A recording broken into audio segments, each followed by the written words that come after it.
My name is Marcell Hanson, and you're listening to Small Habits, Big Changes. Let's dive in.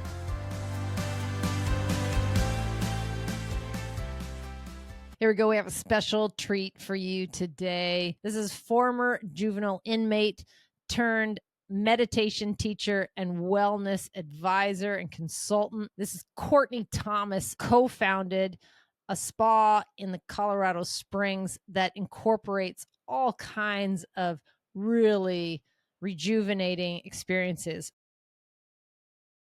Sensory deprivation, they've sometimes been called, to salt caves, infrared sauna. He goes deep into transcendental meditation and how that really brought him to a place where he's at today. His practice is solid, his business is flourishing, and he's branching out to bring retreats to those of you who want to experience more of the same.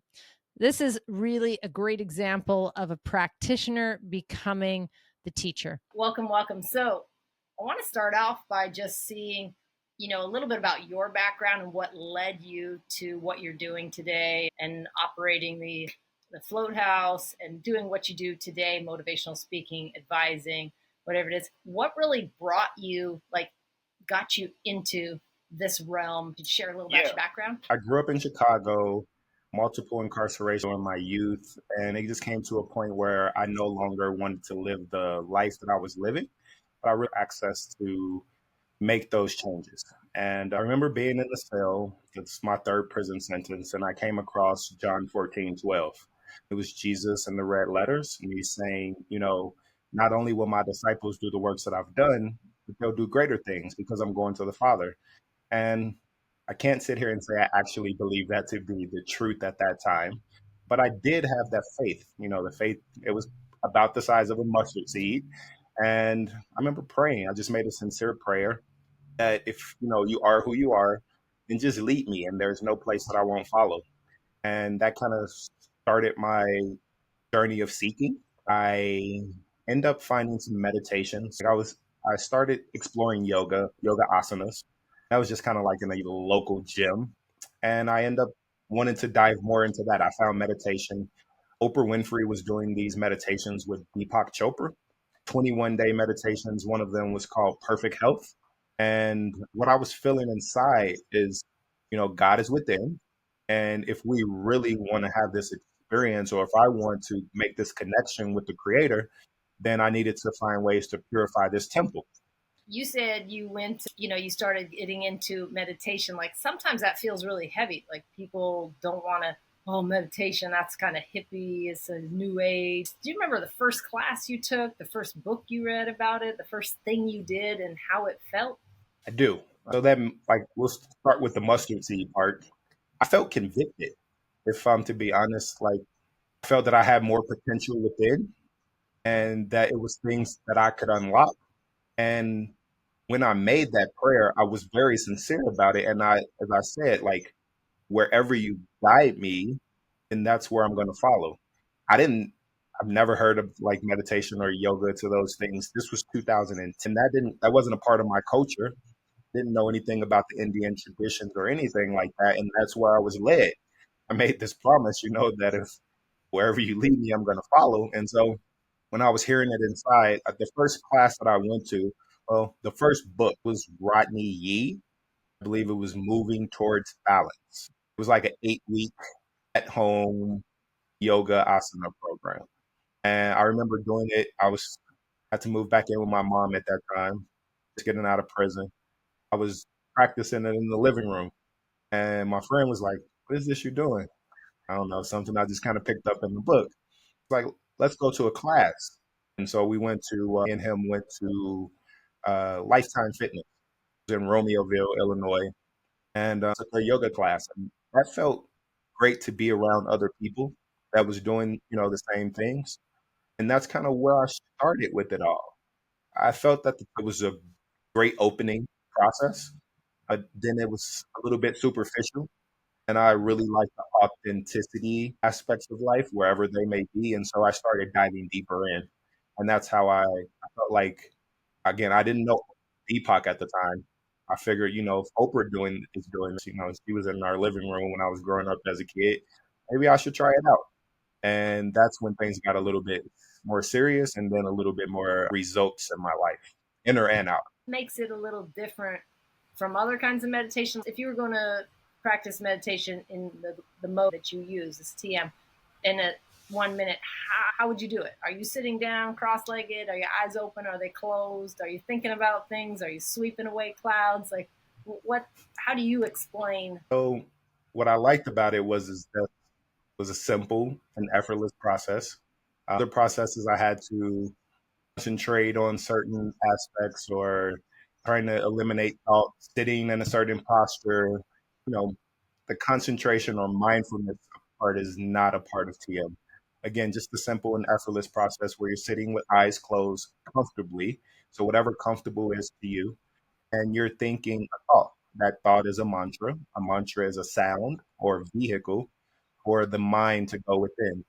And what that does is help you transcend beyond sensory perception, but you can have this inner aspect of what, again, I was looking for as kingdom of heaven is within, God is within. And so I was trying to find this aspect of how to bring the mind or the awareness within without forcing, without the concentration, with all the other things that I've learned in the past.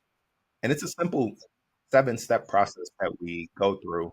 I think the biggest piece is where everyone learns with the teacher one on one, and you're learning the mantra and how to use it properly. It's not something that you're gonna like learn this part on the app or learn this on something. It's an intimate process. It's one on one, and I like that as well. Okay. So it's a specific mantra. That's like you can't make one up yourself. You have a specific mantra you're using. Is that right? That is correct. Everyone has their own specific mantra. If you're a TM teacher, you've either been trained for 6 months, either away, say in Thailand, is where they're doing it now, and they just started for busy professionals a 20-month learning program, which is what me and my wife went through to become TM teachers, so that we can learn how to give the mantra out to specific people and how to teach them to use it properly. Okay. So if I'm still not getting, is it like a structured like a haiku, or does it have a certain amount of words, or is it one that like I can make one up myself, right? But it's a Correct. but it's a structure. You would help if I consulted with you. You would help me structure it in a way that it would make sense, and then I would just repeat that over and over again. Correct. And so it's not something that you would make up. It's not something that I would even. These are sounds of nature to bring someone mind and body in alignment with the laws of nature. And laws of nature meaning the intelligence that created the universe, that created the planets, the solar system, that created us. We want to have those fine vibrations and be in alignment with those. And so there are certain, it's kind of like a piano, A note, B note, C note. Those are certain vibrations that are in alignment with these laws. And there's specific mantras that have specific sounds, and they would be given to the person wherever they are at that point in life. What's your experience so far since you've been with the center? Yeah, we have a select amount of members who definitely come about a once a week time. When I first started, I was maybe doing it like once a month. It wasn't that I didn't want to come more. I was a student. Financially, I just wasn't in a place to kind of do those things. I knew the benefits, and so I would invest in that. And it was probably like once a month when I was doing it. Right now, I mean, I own the space, so I do it quite often. But my meditation practice is key for me.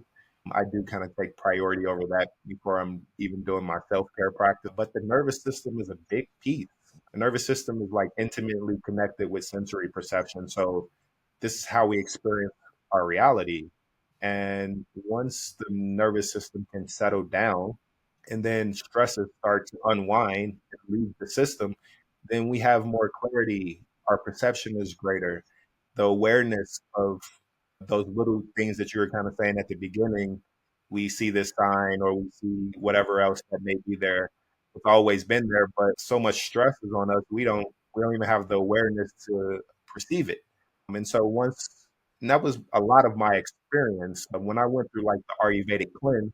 What it was doing, they were using herbalized oils to break down toxins in the tissues to remove them out. They remove them out through like an enema process they call a. This helped to refine the system and remove impurities and toxins.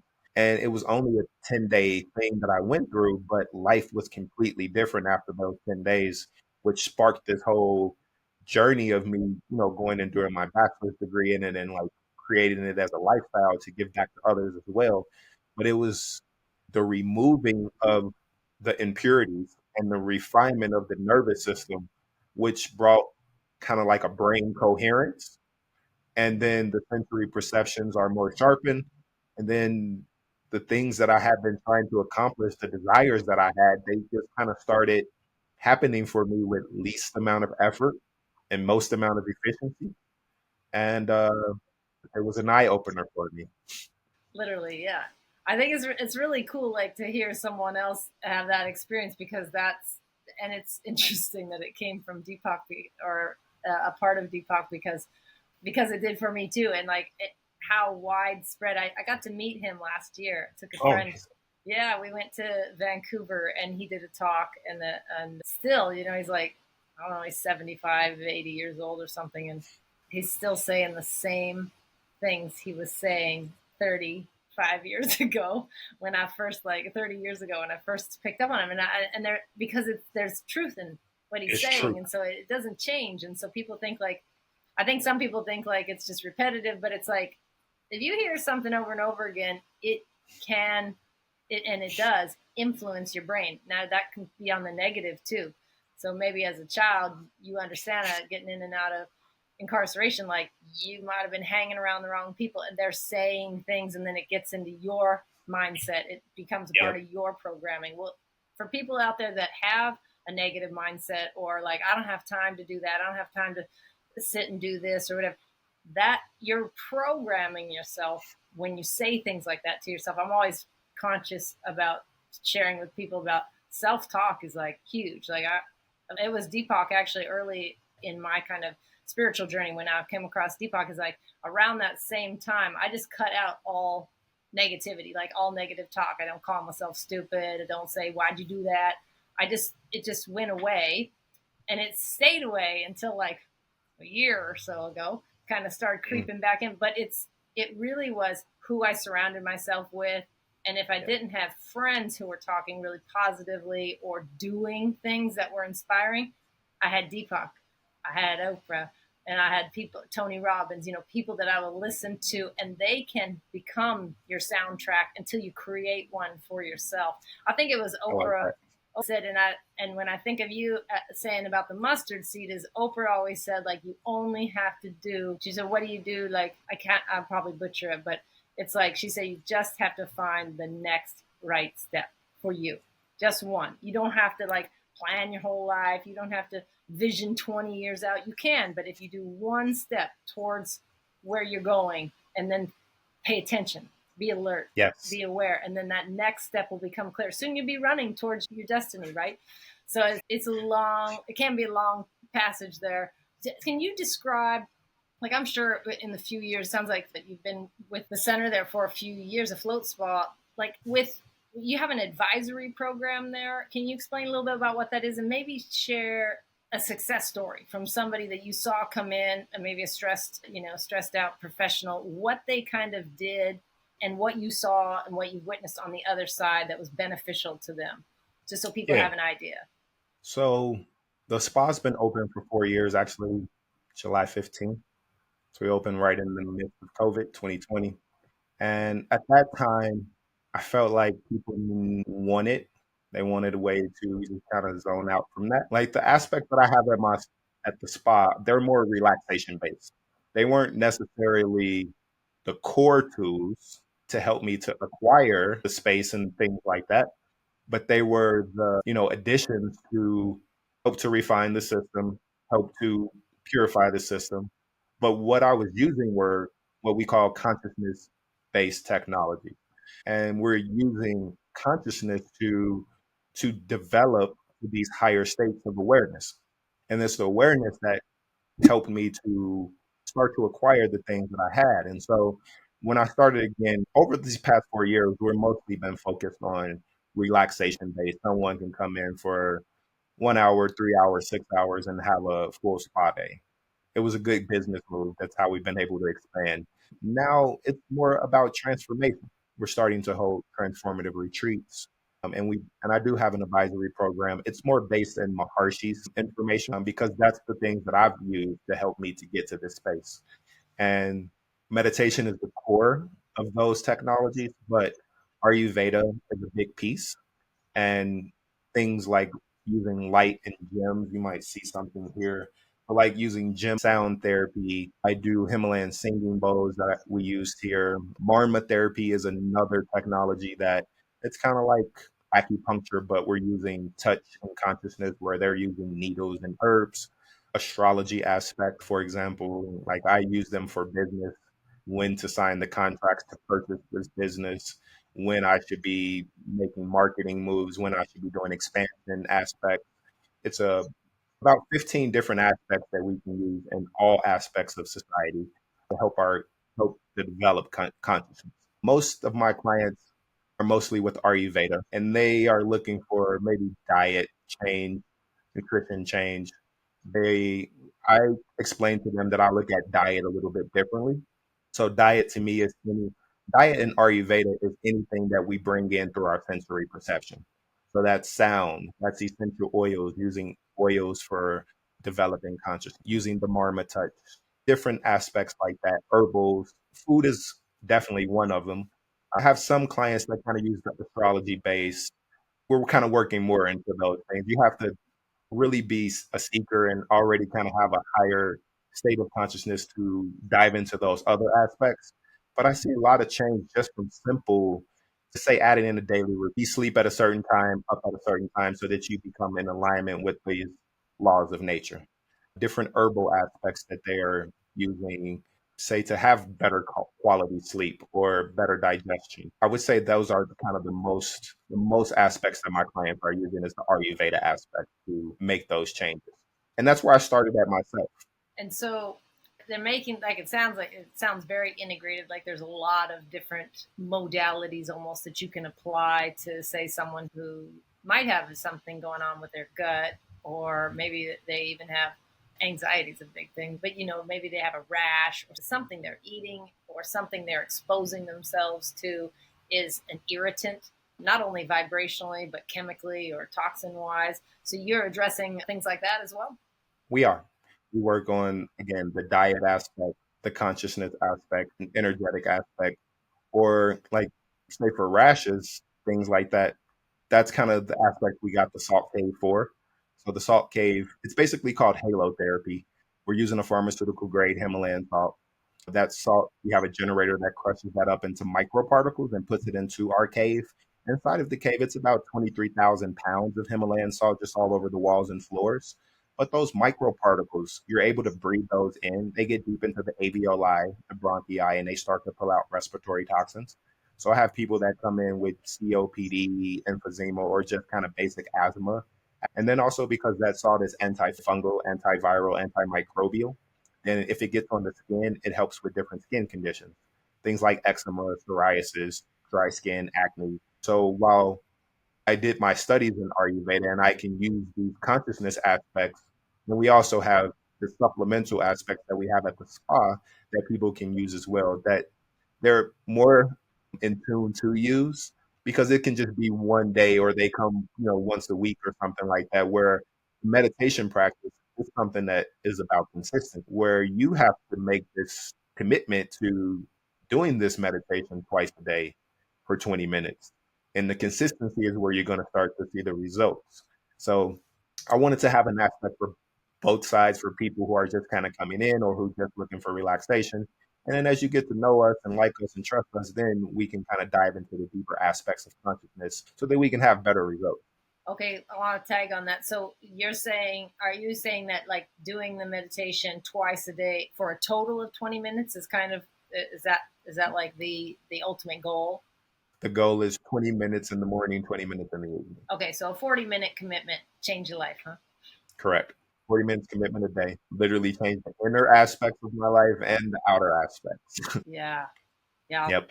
I like the sound of that. So I'm curious now at this point, like, You're running the spa. You co-founded that, correct? Yeah, me and my wife. Okay.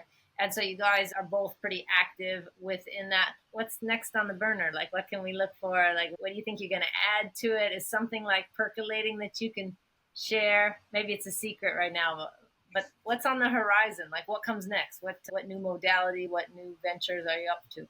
As far as the spa, we're in a really solid place. We're looking to get into a franchise model. We're looking to do 25 locations in our region over the next 10 years. We're working with some business consultants and things on how to bring that into reality. One piece that we have to add on before that happens is a bathhouse. And so we want to have more group activities. All of our activities right now are mostly single service, except for the Salt Cave, if it's up to 8 people. But we want to have more of a group setting as well with that. So that's what we're working on probably in this next year before we start that franchise model. But When you say bathhouse, what are you referencing? What would that be? so bathhouses, sauna, steam rooms, more social areas, Like that you might cold find plunge, at a gym if you went to a fitness center or something that had a hot tub and a sauna hot and tub, a pool kind of thing. That kind of area where cold you can hang out. plunges, Okay. yeah, mineral water. There's other like light rooms, light therapy rooms. And so just kind of having more of that group setting is what we're looking for before we do the actual franchise model. So that's what we mean by that. The spa's doing really great. And so I feel like personally, it's time for the transformation. And so that's why over the past year, I've been working on my personal brand, the public speaking, speaking on stages, doing webinars, doing podcasts so that I can really get this core message out on a wider scale and introduce people to these transformative aspects that was really the core to change from me being an inmate, multiple incarcerations to what I'm doing today.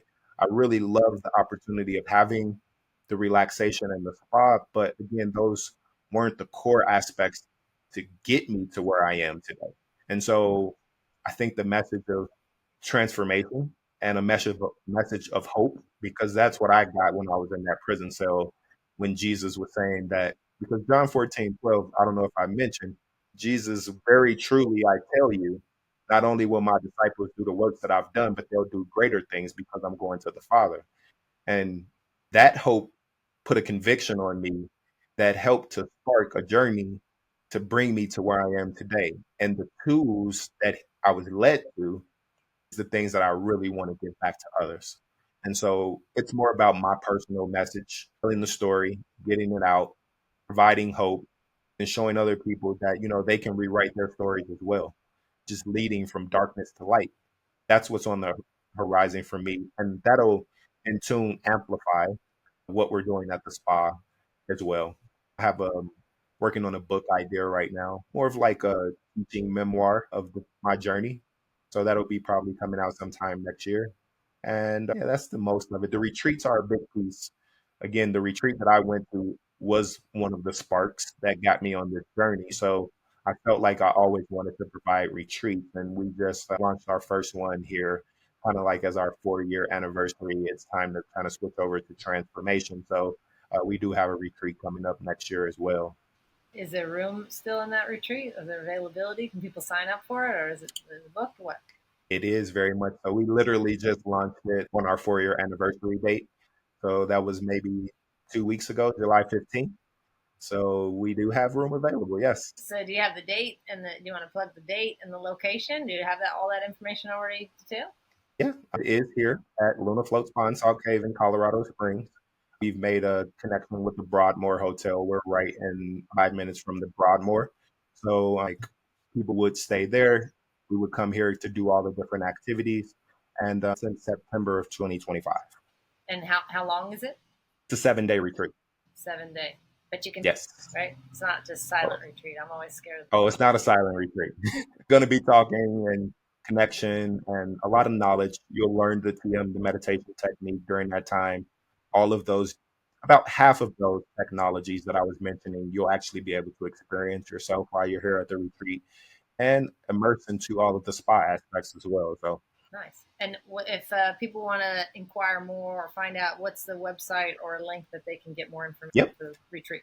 So if you just go to lunaflow.com, you can find my bio. You can like an advisory session. I do free 30-minute sessions to kind of hash out where you may be right now and what you may be looking to get into.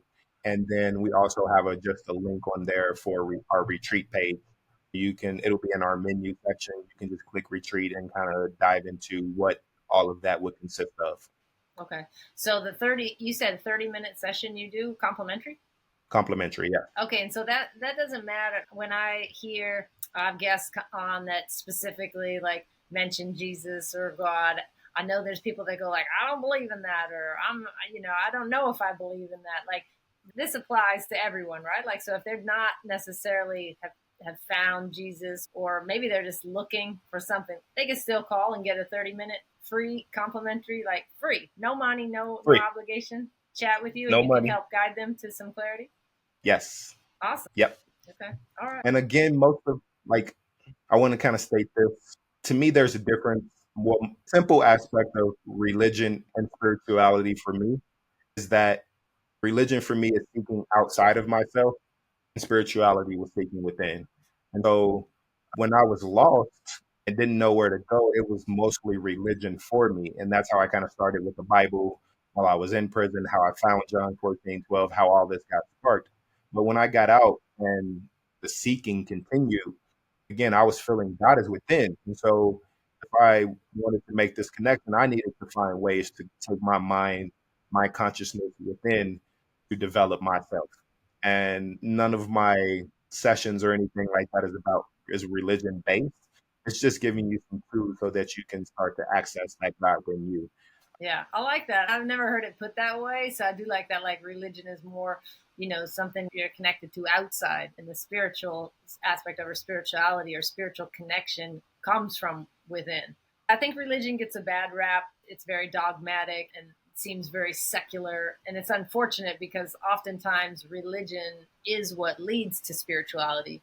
And so religion's got the bad rap, and spirituality's got the good rap. And rightfully so in some instances. Religion has done a lot of people maybe badly, been twisted a little bit.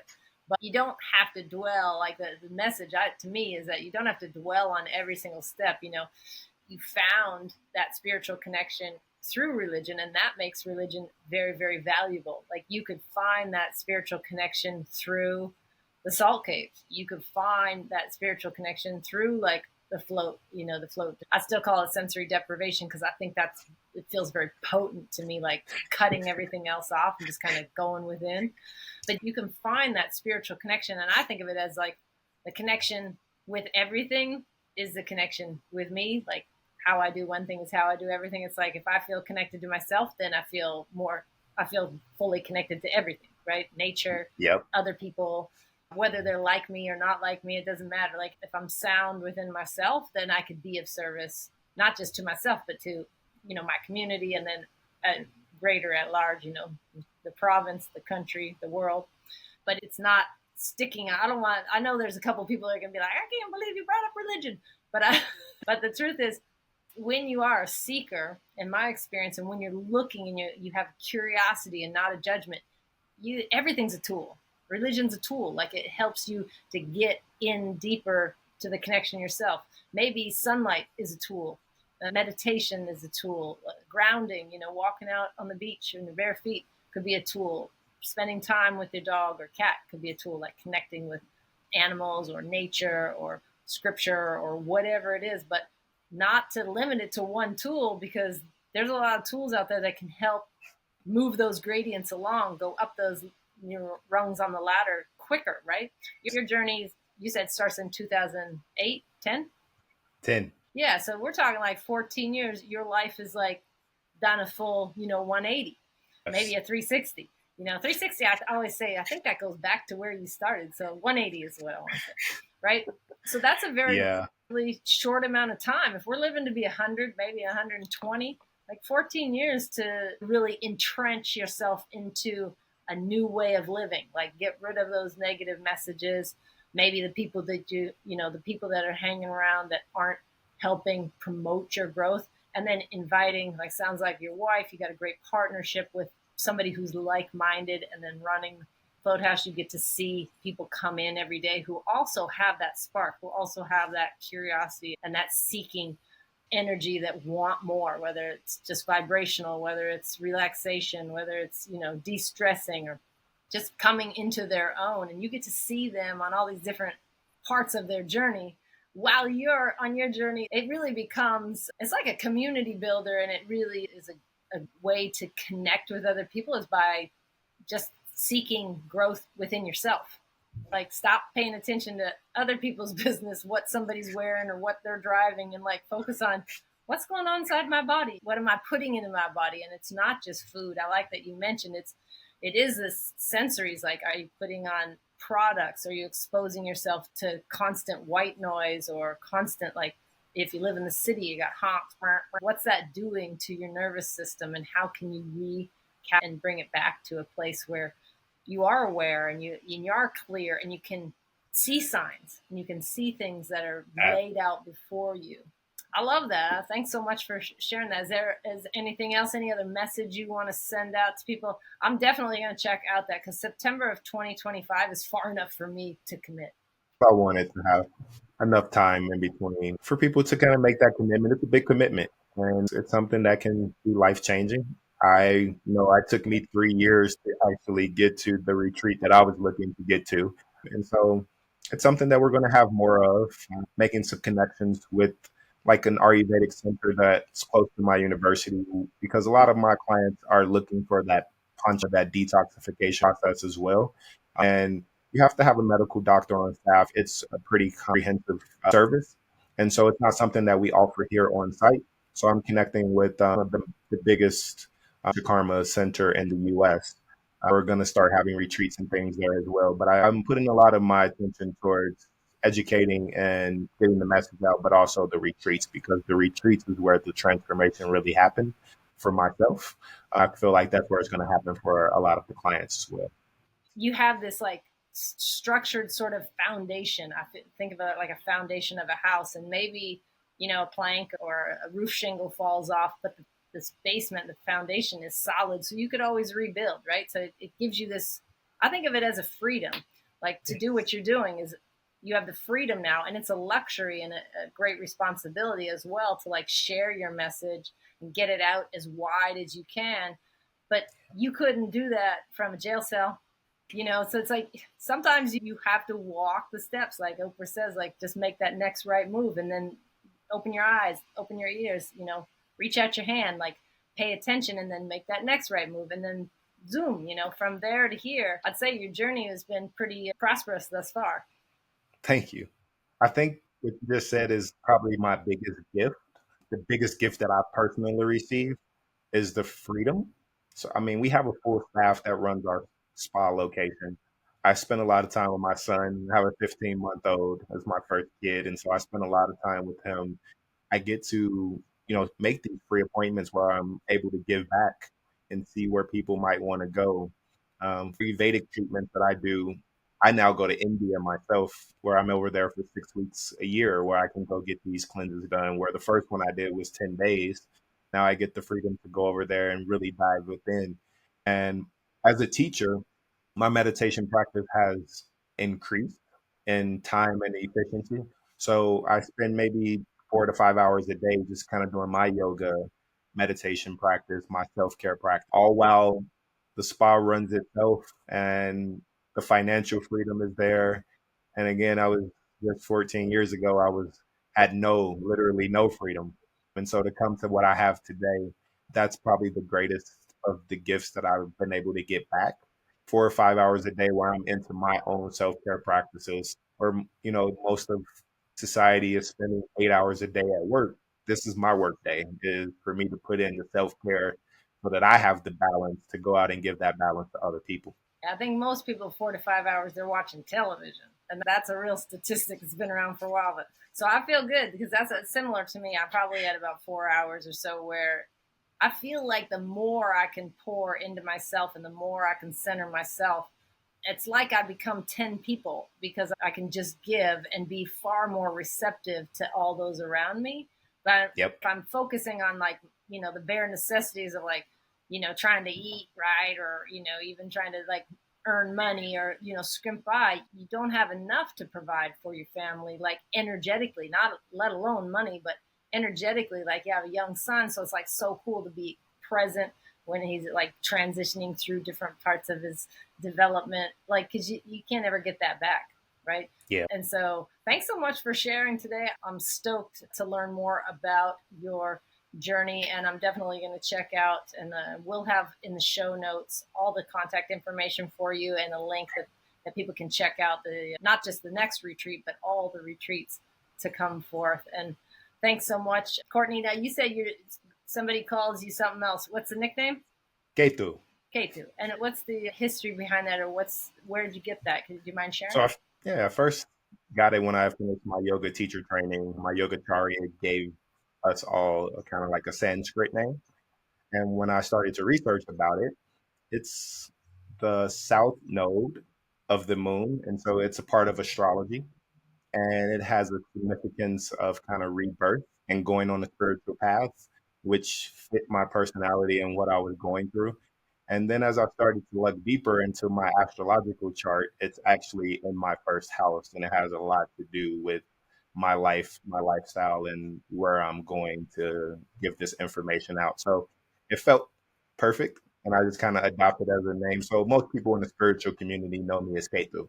That does. When you just described that, I was like, that just sounds like you. That's how I see you. Like, that's amazing. See, that's another little thing that you wouldn't have just come up on your own, right? You were open, and along the journey, this presented itself, and it presented itself like, a glove that fits on a hand perfectly.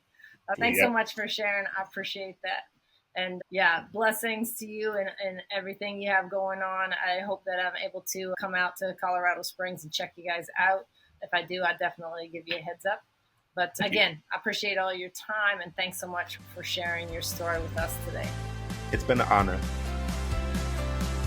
Thank you so much for listening today. If you feel any part of this episode resonated with you, then please consider sharing it with a friend who may also find value in it. And remember to hit that subscribe button if you haven't already. And before you go, did you know we have a fantastic free text community? If you want more bite-sized health hacks and reminders delivered directly to your phone, absolutely free, then text keyword YES to 206-483-2960.